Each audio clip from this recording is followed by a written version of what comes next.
If nobody's dancing at your wedding, I guess my first question to you is this, is are you at peace with that? Some couples that I work for, it is a very, very big deal that everybody dances. Oftentimes other couples that I work for that were raised by librarians, so to speak, it's not a big deal and the DJ is really there to have background music that's on.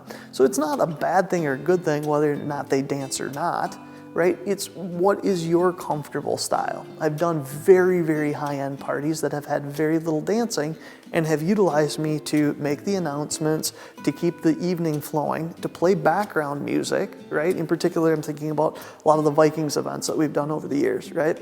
And that's fine for that type of party. So the first question is, are you at peace with it, or would you prefer that everyone dances? If you do prefer that everyone dances, the first thing to think about is what type of interactives are you comfortable with, because they help keep people involved.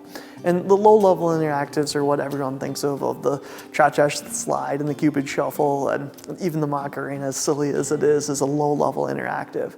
And as you ratchet up from there, it becomes kind of wilder and crazier as you go through. A lot of the interactives that I like to favor are what people would expect at a wedding in a way that they don't expect it. So I'm gonna give you an example of that. It would be like a bouquet toss, but not a regular bouquet toss. Let's make a bouquet of lottery tickets and throw it to all of the women in the whole group, right? So it's inclusive because it's utilizing the whole group instead of exclusive where it's like just for the single ladies. So what type of interactives are you comfortable with? And this is really what gets discussed in that first meeting. Another good example is the tradition of doing the garter removal, right? So the garter sits on the bride's leg. How does the groom remove it? Well, low-level interactives, the groom is just very simply removing it, or like we did a couple of weekends ago where he had it on a Frisbee and threw it to all of the guys in the group, right?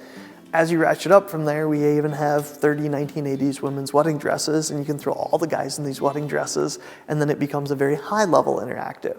So think a little bit about that. These are the things that we'll discuss in the meeting, and I'd love to find out what's right for you and your group.